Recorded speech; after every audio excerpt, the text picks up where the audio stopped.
A word of warning, this podcast explores graphic and disturbing stories and includes some strong language. It therefore may not be suitable for our young listeners or other folks who may find it disturbing. Hello and welcome to True Crime Daily, the podcast covering high-profile and under-the-radar cases from across the country every week. I am your host, Ana Garcia. We are recording this on Wednesday, September 8th, 2021. Our guest today is Danny Smith.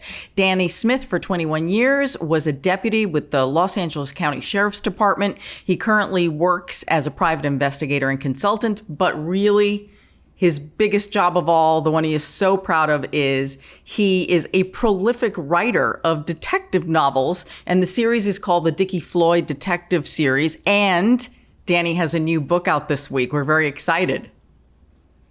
Thank you, Ann. I always appreciate being on your show. Oh, we're happy to have you. We're going to talk about your new book, which we can all see over your shoulder there, Nothing Left to Prove, which is actually a memoir. It's really about what happened to you on the force. Correct. It's my first nonfiction book. Excellent. We're going to talk about that a little later in the program. But this week we have some amazing stories. These are stories that you all have been following, and so have we. The updates are absolutely insane because there's no other word for it. Let's get right to it. A Florida teenager accused of stabbing to death his 13-year-old friend, Tristan Bailey, makes a bizarre court appearance, and investigators release new video evidence. But as astonishing as all of that is, this is our first case. New and unbelievable developments in this insane case out of South Carolina involving the murders of a mother and son who are part of a rich and prominent family called the Murdaughs. Now, over this holiday weekend, the Labor Day weekend, the patriarch of that family, I think the best way to describe it is to say he came undone, unraveled, Danny. I don't know how else to describe his actions. Yeah, unhinged. Yes, unhinged, absolutely. I mean, spiraling, and makes you now wonder what in any of his actions, what can we read into it about the double homicide 3 months ago? What do you think, Danny? You know, it's kind of a crazy case, and there's not a lot of information coming out of law enforcement, the actual investigation. So it's hard to say what they're focused on, but from an outside perspective, without having all the evidence and information that they have, it sure seems that there's an awful lot of death in that family for it to be a coincidence. And there seems to be a lot of power and influence from that family, and it makes you wonder what exactly is taking place with the investigation and with the prosecutions. Absolutely. So we have the mother and the son who were killed in June. Then we have a series of mysterious deaths that happened in or near the family, which are now being investigated all over again, because the problem with this family is that for at least 8 decades, the Murdaughs have been the prosecutors in the county, either the top prosecutor or a prosecutor in that department. And in addition to that, for generations equaling that, they have been in charge of the top law firm there. So it's almost as if they have law enforcement in a vice grip from prosecution to defense. Right. And then there's the shooting incident, the grazing of the head. That sounds awfully suspicious to me. I when I first read that part of it, I thought, no, that's not right. No, it's not. Okay, so what Danny is referring to is that Alex Murdaugh, this is the father, the patriarch of this family, his wife and son have been murdered. All right, and he's the one who found them on the family estate 3 months ago. He's the one who called 911, okay? On Saturday of this Labor Day weekend, just a few days ago, he said that someone shot him in the head while he was changing a tire on the side of the road.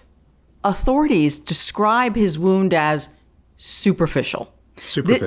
Superficial, okay? He had to be airlifted and apparently was conscious and was not in the hospital for very long. But wait, as soon as news breaks of his attempted shooting, I don't know how else to describe it. The man was shot. The question is, who shot him? Did he shoot himself? Did someone shoot him? Literally, the day after all of this happens, Alex Murdaugh then releases a statement saying that he's checking himself into rehab. But wait, on the same day that he says he is checking himself into rehab, okay, there's a giant article that is so damaging in the New York Times saying that he has been removed from the very law firm that his great-granddaddy founded for alleged misappropriation of funds. The New York Times says it could be in the millions of dollars. I'm reading into this embezzlement. No one used that word, but Danny, what do you think? Yeah, there's so much going on. It's almost it's a little bit crazy, and I hope that the state officials and perhaps even federal officials have stepped into this by now, because clearly, as you set forth earlier, the county there, it's like the family investigating the family, and it's just not going to mete out any truth. So yeah, it's a very strange thing. You wonder, okay, are they that unlucky that many people are injured and killed? And there's more that you haven't even spoken about yet, but there's just so many things with this family, and it's too much. So unless they were crossed with the mafia or some drug cartel, it's just not possible. It's more likely that this is a lot of internal things going on. And for me, I would look closest to home for the suspects and follow the money trail.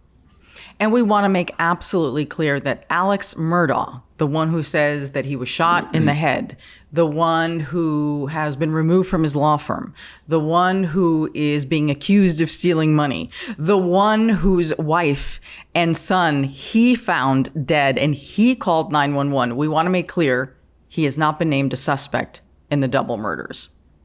Okay? We just want to be absolutely clear about this. And here's the other thing. When the murders happen, and we're going to go back and we're going to do this chronologically to start looking at the red flags, because they start popping up and with context now. Remember, at the time, he said he had an alibi. Alex Murdaugh said that he was at the hospital with his father, who also used to be a prosecutor. His father was ailing. He said he came home and he found his wife and his son dead, and then he calls 911. Now, here's more horrible, mysterious death. Literally, like days after the murder, the poor father, the grandfather who was sick in the hospital, he dies. Okay? So in 1 week, you have the grandfather dying, and you have, the mother and the son murdered. That's a lot in 1 week. And we haven't even gotten to the other, mysterious deaths. So I want to look at the details of these murders, and I want to look at the details of what was going on with Alex, because it's I don't even know where to begin, everybody. So let's go to the murders. June 7th, a 911 call comes in at around 10 p.m. This is from Islandton, South Carolina. It's Alex Murdaugh. Alex is 53 years old, and he calls and he says he has just found his wife, Maggie, who's 52 years old, and their son, 22-year-old Paul, dead on their 1,700-acre property. These people are rich. They're rich. One of the victims was killed with a shotgun, the other with an assault rifle. But the family dog was unhurt. And we're going to play the 911 tape for you, and you can hear the dog barking in the background. I always have a theory. If only the dogs could talk, they could always tell us. Oh my goodness, they could tell us everything. So this 911 call is about 6 minutes long. We're going to play a clip of it for you so you can just get a sense of what he's saying, what his demeanor is. Let's play the clip. Did you see anyone? Okay. Is he breathing at all? No. Is she?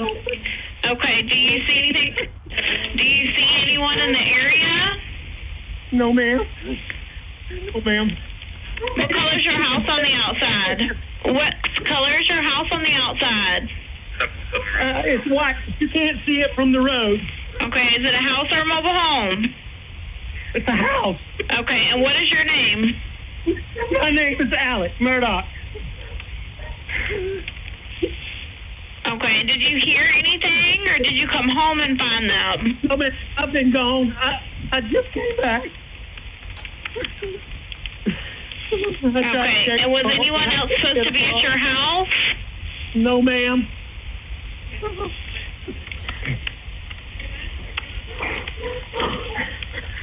Please hurry. We're getting somebody out there to you. Okay, Danny, here's the thing. He describes the situation as real bad. Are those words that you would use if you just found your wife and son shot to death? Real bad? Then he says they're not breathing, but I don't hear on the 911 call. Now remember, it is redacted, so police could have removed this part of it, but I never hear him say anything, oh my God, they've been shot. There's blood everywhere. There's none of that. There's no discussion of that. And this is how he refers to when the dispatcher is asking him questions about, was he there or anything like that? He says, quote, I've been gone. It's an interesting way of putting where you were. And then he tells the dispatcher that he wants to hang up with the 911 operator because he wants to call the family. And he's whimpering throughout this whole thing. So Danny, I realize none of us knows how we will react in an emergency like this. So I do want to have some level of compassion here. But what do you find suspicious here? Sure.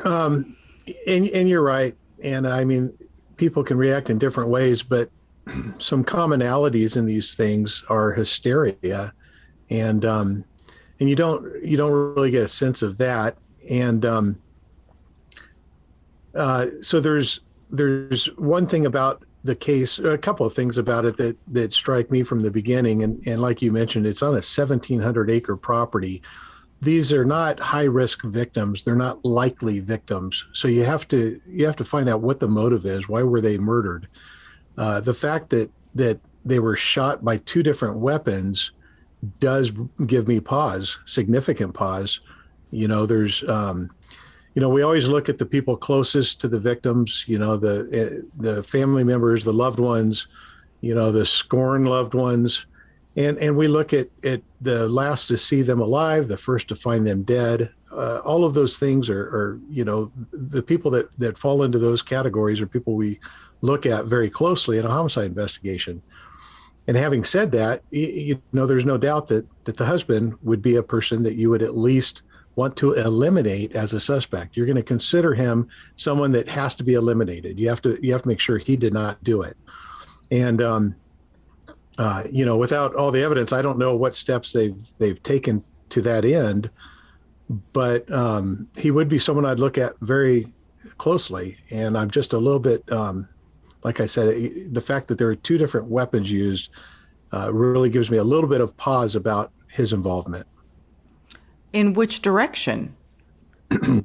Are you more suspicious because there are two weapons, or are you less suspicious? No, I'm actually less suspicious. And I shouldn't say less suspicious, but without that, and this is just based on the information that I have, so, we're going without, the whole picture, but just on the information I have, if it weren't for the fact that there were two weapons used, I would have the father very high on the list of suspects, especially, because of the things that have happened since then. But the two weapons puzzles me a little bit, so were there two different shooters? Why would one person use two different weapons? And, there's not really a reason to switch weapons if you're going to kill one person and then the other immediately, if that's how it happened. So you have the mother, the son, the father. We don't have any idea and no reason to suspect that the father was there or involved. But you have three, let's say the father was there, then you have three people, two weapons.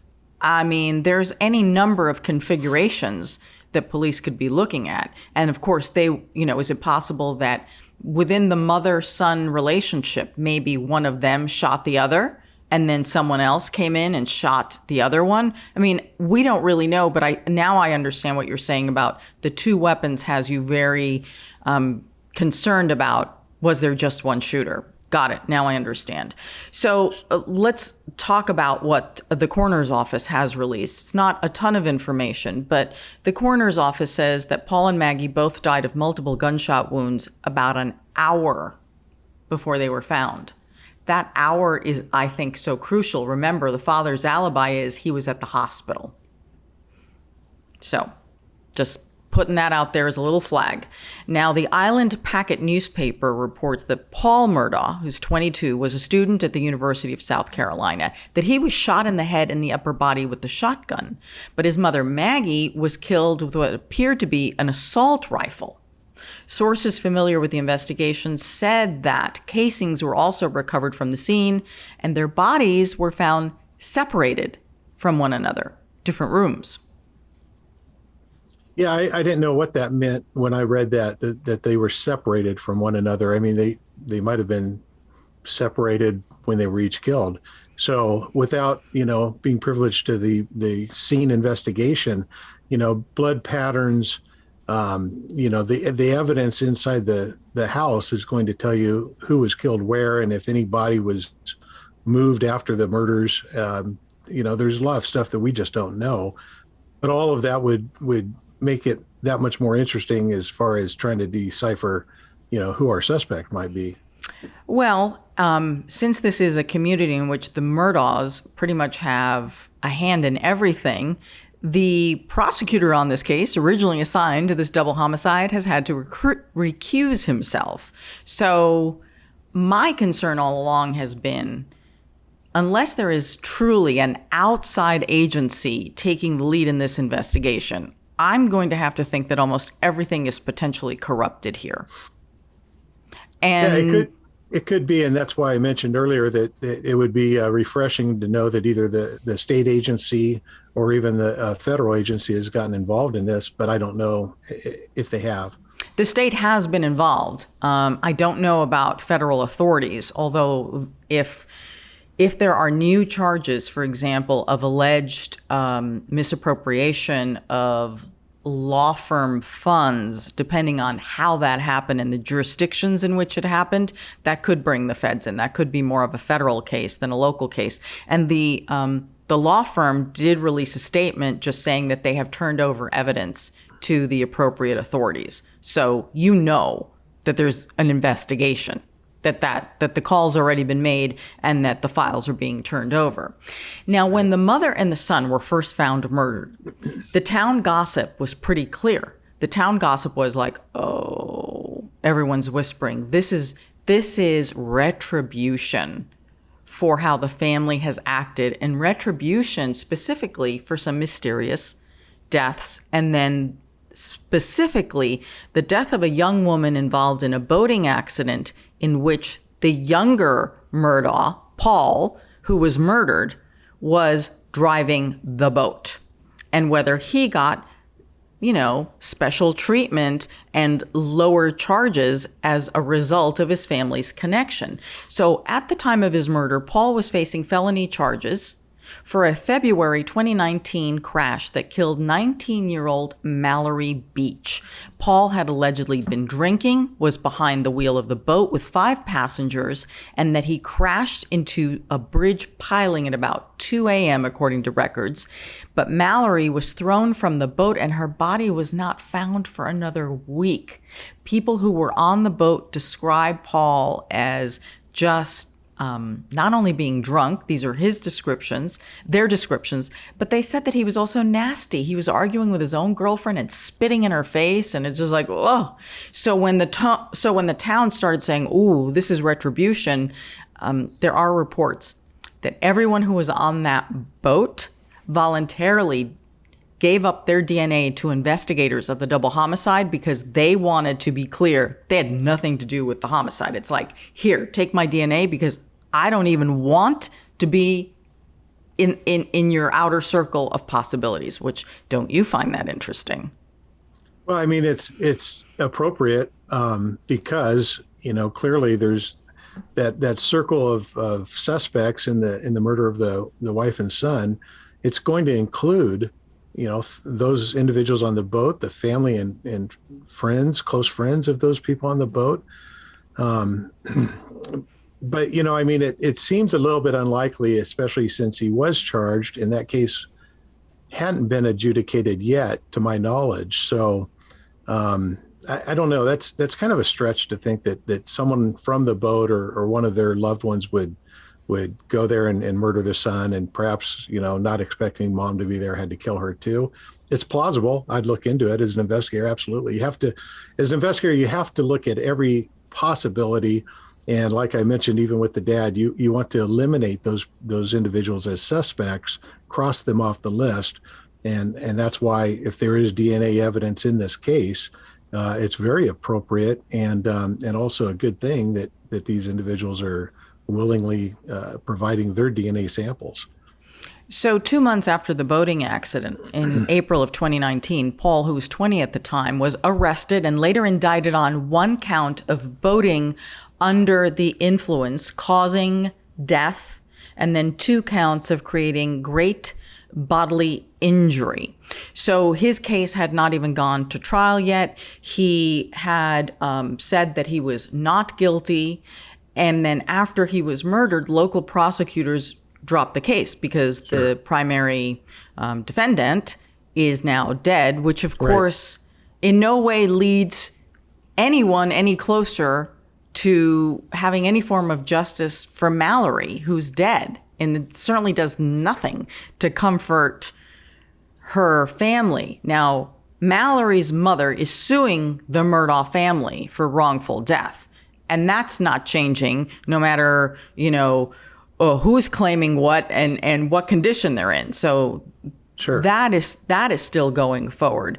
So that's not the only death connected to the Murdaugh family. I'm just going to, there was a housekeeper who died on the premises and there was a payout, but no one knows anything about how she died, where she died, or anything like that. That was kind of settled all hush-hush. So there's that case. And then there is the case of the mysterious death of a gay teenager in 2015. This young man, Stephen Smith, was found in the middle of Hampton Road with his head bashed in. Investigators reported that he was the victim of a hit-and-run accident, despite the fact that police records show no evidence of that happening. Their claim was, his car broke down and he started walking and then he got hit. And that's how he was killed. And that's as far as that investigation ever went. Well, Stephen Smith's mother has never found that very satisfying either. And she's been also looking for justice in this case. Now, here's what gets very weird. WCBD-TV reports that case notes detail that within a month of Stephen Smith's death, investigators started to receive tips. These tips alleged that Paul, the one who was killed with his mother, and his brother, Buster Murdaugh, may know something. The police should look at these two. Maybe they know something about what happened. These are the tips the police started getting.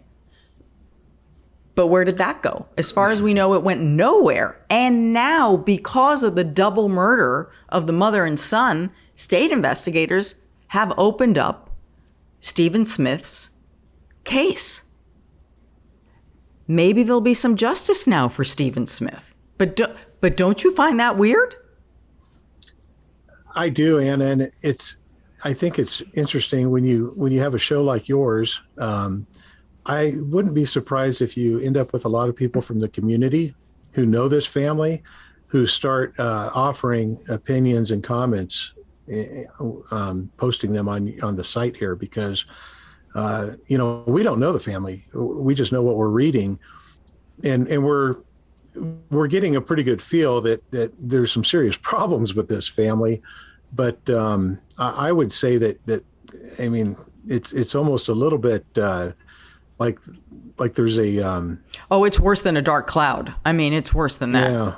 It's worse Yeah. than that. And Danny, here's the other thing. And as I was going through all the notes last night, this to me just like stood out like a giant red flag. Okay. Remember, the father, Alex, had a meltdown this last weekend over Labor Day, right? He says that he was changing a tire on a road. What road do you think this happened on? The same road Stephen Smith was killed. Alex Murdaugh, he called 911 himself on Saturday, September 4th, 1:30 in the afternoon. He said he was changing a flat tire on his vehicle when someone in a passing car shot at him. He said the vehicle passed him as he was changing the tire, then turned around and someone in the car shot him, according to WJCL's reporting. Associated Press again says the bullet just grazed him. He was treated for that superficial gunshot. Okay. Same road, almost the same unbelievable story of events on this same road. Do you see like someone's pulled something out of the same playbook? Yeah, and I mean, it's so rare that somebody receives a grazing wound that barely even gives you a headache. You know what I mean? And that's from what the description I read. That's what we're talking about. Superficial means, barely a graze. And of course, I hope that there was an investigation, because it's pretty easy to determine whether or not the gunshot was at close range or not, and that right there would probably provide a lot of answers to this case. But yeah, it's just too mysterious.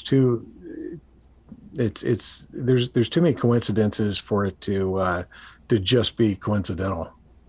Do you think that there is the possibility that Alex Murdaugh's bullet to the head was either an attempted suicide or a diversionary tactic? It could be either one. Sometimes we call them hesitations. Someone will start to commit suicide and change their mind right as they're pulling the trigger. That could have been the case, and I did consider that. But I also think that the diversion part is even more likely. And the reason why is the location. If he was going to commit suicide, he probably would have done it at home. He probably would have, made himself comfortable. Believe it or not, people like to make themselves comfortable when they're going to commit suicide. And not always, but oftentimes that's what they do. They find somewhere to sit that, is going to be relaxing and maybe even bring back thoughts of whatever to them. But to do it in the middle of a road seems unlikely, but it does seem like the perfect setup, because now you can say this is what happened. A car came by, I was changing a flat, they shot at him. It's just a very highly unlikely scenario, but knowing now, we find out afterwards that there's all of these criminal investigations and potential charges pending. And then there's still the unsolved murder of his wife and son. So it could very well have been a diversion. Well, of course, they're all investigating because according to Alex Murdaugh, not only has his wife and his son been murdered, but now he's claiming that there are people trying to kill him. I mean, that's in essence what he's saying, is that there are people out there. So if you listen to his version of events, it almost feels like there's someone out to get all of them. Yeah, but here's the thing. I mean, if you wanted to take that step, and as an investigator, you would say, okay, so the mother and son were recently murdered, and perhaps the father was the actual target. Well, they did a very fine job, definitive job of killing the son and the mother. And they're on an old county road that is presumptively no witnesses around and no traffic. So why would they not have made absolutely certain he was dead if it was, in fact, a continuation of these hits?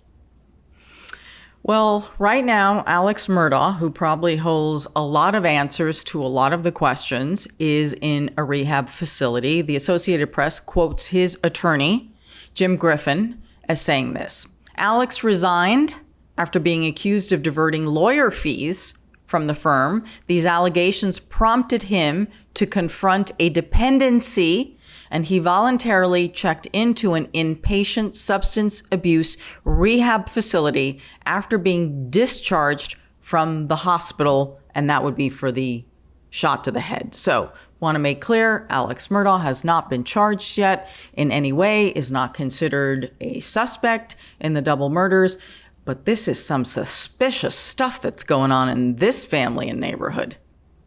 Well, and he's also most likely unavailable to be interviewed, being in the rehab. So, he's got himself a little bit of a buffer now with that too. Isn't that a coincidence? Could be. Might not be. Okay, before we move on to our next case, here's a quick word from our sponsor. If you haven't heard about Ana Luisa yet, it is time that we change that. Ana Luisa was founded to bring clarity to the jewelry industry. They design pieces that start with recycled materials whenever possible, transparent business practices, and always small batches that are kind to the earth. In fact, I'm actually wearing some of the jewelry. It's called their signet ring, and I love this one because it's got a lot of heft to it. I have to tell you, I do a lot of shopping on Instagram for jewelry. And sometimes you get flimsy stuff, but that's not what you get with Ana Luisa. And in fact, these necklaces, because I can't layer them myself, this is also from Ana Luisa. Here, let me turn it around so you could see it. Ana Luisa's beautiful, sustainable jewelry is the perfect gift for yourself or for a friend or for a loved one. Now, to get this special deal of 10% off, go to shop.analuisa.com/truecrimedaily and be sure to use your special code, which is truecrimedaily. That's shop.analuisa, I'm going to spell it for you, ANALUISA.com/truecrimedaily to treat yourself or someone else to a beautiful piece of jewelry and get 10% off. One more time, that's shop.analuisa, ANALUISA.com/truecrimedaily, and the code is truecrimedaily. Our next case is out of Florida. This is where a teenage boy is accused of stabbing a teenage girl, stabbing her to death in a brutal attack back in May. Now, he recently made a very bizarre video court appearance. This happened last week. Plus, there is new video evidence in the case that's being released. Aiden Fucci appeared confused and is seen muttering to himself on camera during a video link court appearance on Wednesday, September 1st. Fucci is being held in the Duval County Jail. That's in Jacksonville, Florida. He was taken into a holding room at the jail for a pre-trial court hearing last Wednesday, and that's when he started acting kind of erratically. He was rocking back and forth in his chair. He looked around in a way that some have described in a paranoid manner. WJX-TV reports, quote, at one point he can be heard talking about demons, saying, "Please don't let the demons take my soul. The demons are going to take my soul away." Then he asks, "What's going on? And why am I here? I just want to talk to my mom and my dad. What's going on? What's going on?" Aiden's attorney filed a speedy trial waiver, and the case is scheduled to be in court again on October 28th. So, Aiden is being tried as an adult in this case. It is indeed bizarre behavior, and no doubt, Danny, I think that his competency will have to be examined now. Yeah, I'm sure that they will, and it's not uncommon for people to do this. What I look at is his actions prior to all of a sudden being confused and all of these other things. And if you go back, he told a friend or classmates that he wanted to kill someone, that he wanted to take someone out into the woods and kill them with a knife. So there's your premeditation, and crazy people don't usually premeditate murder. It's more spontaneous. It happens during one of these moments of confusion or rage, but to plan it, to do it. And then my understanding is once he was arrested, that he was rather jovial in the police car and it doesn't fit the same profile of what you're seeing now in the courtroom. This display of potential insanity. Though, if he suffers from a severe mental illness, he could have, these huge stretches of erratic behavior where he may seem like he's engaged and present and then have the delusions. So, I mean, it is possible that both things are possible, right? That he could present in both manners is what I'm saying. Sure, it's absolutely possible, and I know nothing about his medical history, and I'm no doctor, so absolutely. I mean, it's appropriate to go through the procedure of seeing if he's competent to stand trial, if he's competent to appreciate the crime he committed or alleged to have committed, and that's appropriate. Yeah, and I'm by no means suggesting that any of this would absolve him of any responsibility. He is charged and he has pleaded not guilty, but none of this would absolve him from any responsibility. I'm just wondering what's going on with such a young person with such kinds of erratic behavior. And what I don't know is whether what is seen in this video where he is being present for a court appearance, whether that's real or he's pretending, or maybe a combination of it all. We really don't know yet, but it definitely is bizarre if nothing else. Now, according to investigators and court records, investigators said that Aiden had a notebook. And in that notebook, he had satanic drawings, and his girlfriend told investigators that he would hear voices in his head that would tell him to kill people. So that's in reference to what you're saying. And he did tell children at school, young people at school, that he did want to take someone out and kill them and stab them to death. So again, these could all be examples of what was going on in his life. And of course, I always have to ask this question. These, to me, are some really serious red flags, nothing to joke about and nothing to look the other way. So I'm sure that will be coming out later as far as who knew what and who didn't do anything about it. Right. I mean, this is like the school shootings. You have these troubled kids that are going down the wrong path, and nobody seems to notice it until it's too late. But you do have some significant problems here. And when you mentioned the satanic drawings in the notebook, the first thing I think of is Richard Ramirez. And, the Night Stalker case, I was a young deputy sheriff when all of that was going on. And I'm very familiar with the case. And the fact that you can be crazy and do things that the general population would view as insane doesn't mean that you can't appreciate your crime, that you don't have the ability to appreciate the wrongness of the crimes you're committing. Oh, he has the creepiest eyes of, I think, any serial killer I've seen. He always undid me. Always. Yeah. Very upsetting. Very upsetting.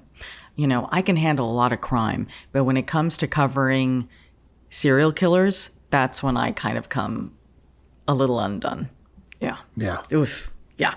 Okay, back to this case. So Tristan Bailey was 13 years old at the time of her murder. She was last seen around 1 a.m. on Sunday, May 9th. And May 9th was Mother's Day. So she went out Saturday night to, hang out in the neighborhood. This is kind of like one of those developments where, there are places for you to walk and parks and all of that like that. So she went out that evening, but she never came home. So her parents reported her missing. Again, this is a residential area with community parks, and it's about 22 miles south of downtown Jacksonville. It's a really nice little area, right? Where most people feel very safe. So her family reports her missing Sunday morning, and then full on search, including not just police, but volunteers. And while the search is going on, right? Because a young girl is missing. This is a close community. This is something you were talking about, Danny. It's how he was acting. Aiden does something that to me was the most chilling of all. despite all that other stuff and shenanigans in the courtroom, he posted a selfie of himself on social media, right? Kind of like doing the patrol car thing, because obviously there were police in the area. And he flashes a peace sign, and the caption reads, "Hey guys, has anybody seen Tristan lately?" Now that, to me, is the really scary, demented part. Obviously, plus the that he allegedly killed her, but it's like, ooh, yeah. So Tristan is then found at 6 p.m. on Sunday. Her body was discovered in a retention pond. Tristan Bailey had been stabbed 114 times. And for all of you who know that, we originally covered this case because it was so disturbing, that is violent and intentional. And so many of her stab wounds were actually defensive wounds. So that tells you how long this went on for and the rage in which the killer stabbed her. Danny, what do you make of this? Well, that's exactly what I was going to say is what you have here is the rage. And we've seen it before, and I've seen it personally in several murders, and there's no doubt about it. It's an absolute unhinged again. We go back to someone being unhinged, unleashing all of this rage, and the question is why. And clearly she was fighting for her life, and her killer was very persistent, and he was going to kill her. And I know that he has not been convicted of this yet, but it's pretty clear. I don't think anyone's really out there looking for any other possible killers. There's enough evidence to say that he's more than likely the person who did it. So the question would be why? Why did he do it? I know she was a cheerleader. I don't know what his social status was at school. Maybe she was someone that he wanted to be able to date and never had a chance with. I don't know, but clearly that's a very, very brutal and rage-filled murder. And they're so young. So Tristan was 13, Aiden 14. This is crazy. They're so young. So young. So Aiden was, right? Just kids. Aiden was arrested Sunday night, and he was charged with second-degree murder. And then on May 27th, the Florida State Attorney announced that Aiden would be tried as an adult, and they had bumped up the charge to first-degree murder after a grand jury returned an indictment. Yeah, I would think that the prior statements to classmates about wanting to take someone out to the woods to kill them, that's more than enough right there to go first-degree murder. And I'm glad they're charging him as an adult. 14 seems young, and it is, but I've handled many cases where 14-year-olds have committed heinous murders, and there's something wrong with our society when we have 14-year-olds doing these things, but they still have to be held accountable. This wasn't an accident. This wasn't like two, young kids or teenagers roughhousing it and someone, got bonked in the head. That's not what this is. This is a violent, savage murder. This is nothing short of that. Right. So a knife was found in a pond near where Bailey's body was found. The tip of the knife that they found was broken off. This, to me, actually, I think is unbelievably strong evidence as well. The medical examiner found the tip in Tristan's body. So I'm sure that they're working on all the forensics and the DNA to match all of that. But that... Yeah.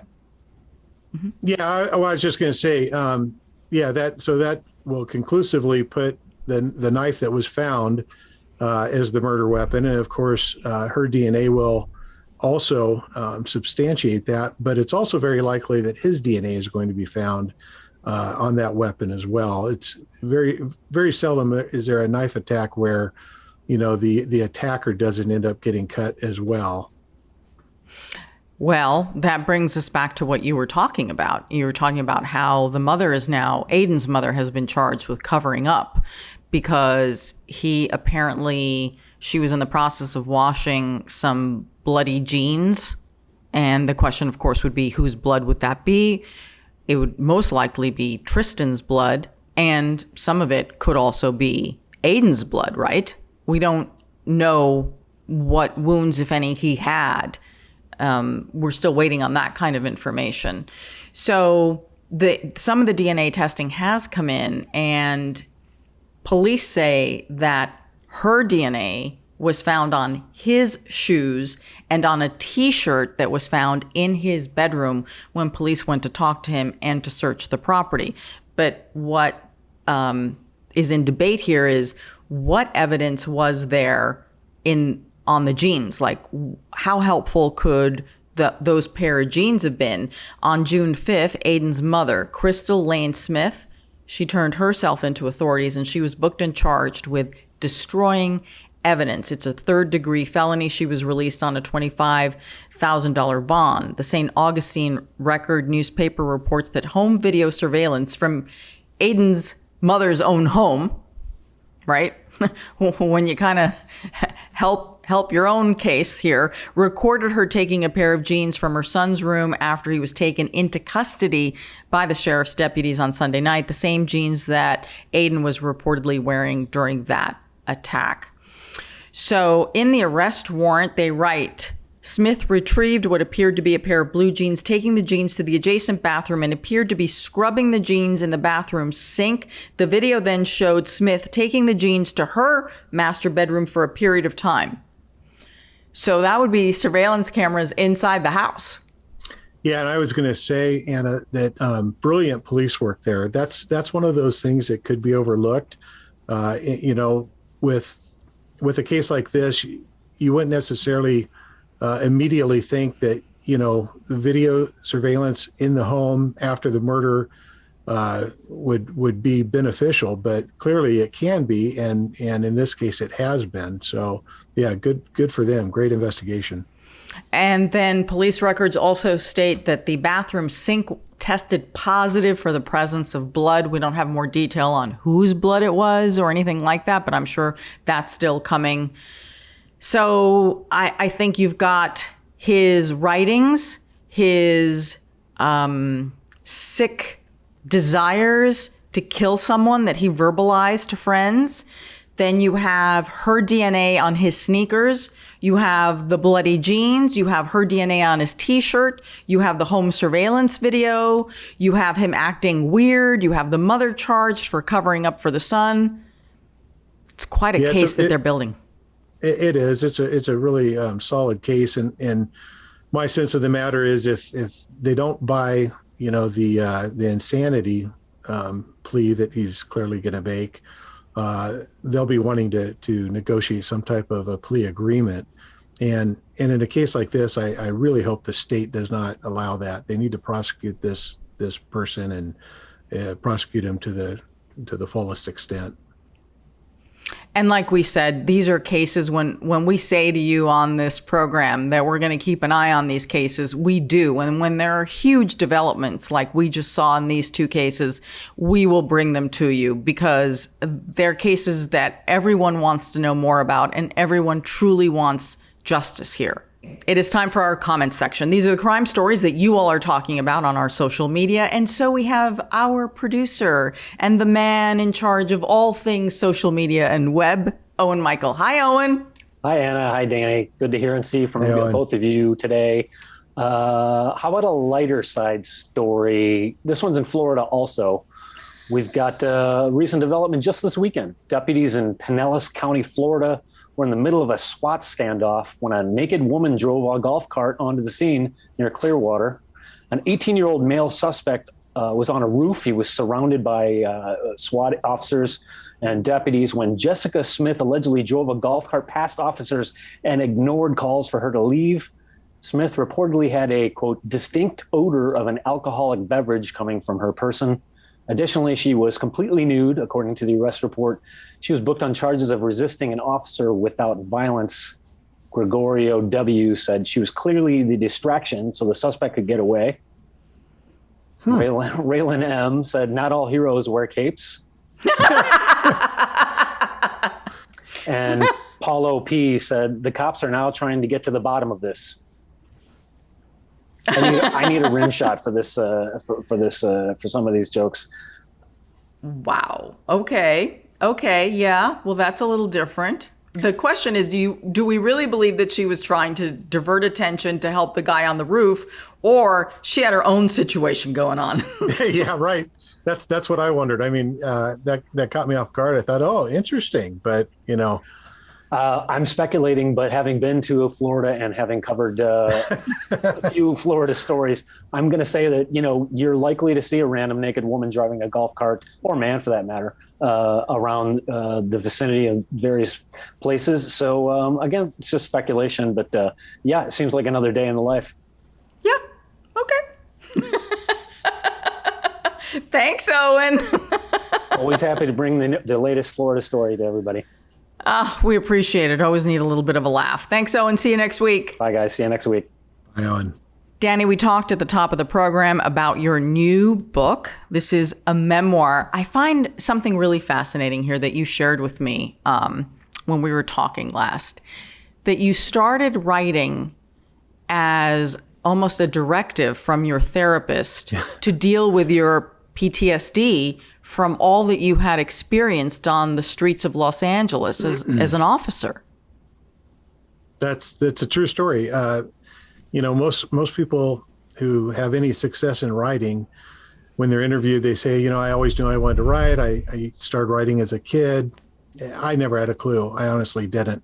But yeah, at the end of my career, I was diagnosed with chronic PTSD, and I provided a very detailed set of answers to this psychiatrist, and he suggested, he said, you ought to write for a living. You write really well. And I didn't think about it then, but he said it would be therapeutic, and I found that it was. I actually enjoyed writing fiction for a number of years, and it was very therapeutic. And here, 17 years later, I have finally written my memoir, and I couldn't have done it any sooner. And even now, 17 years later, it's been very difficult to write, but it's out there now. So. Okay. Where can people get your book? You can find it on Amazon. It's probably the easiest. It's also on Barnes and Noble. You can get it directly from me through my website, murdermemo.com. And I have a profile and everywhere in social media. So pretty easy to find me and find my books. Yeah. And on social media, what's your handle? Gosh, I have so many different things, but Danny R. Smith or Dickie Floyd Novels. That's the name of the first series that I wrote.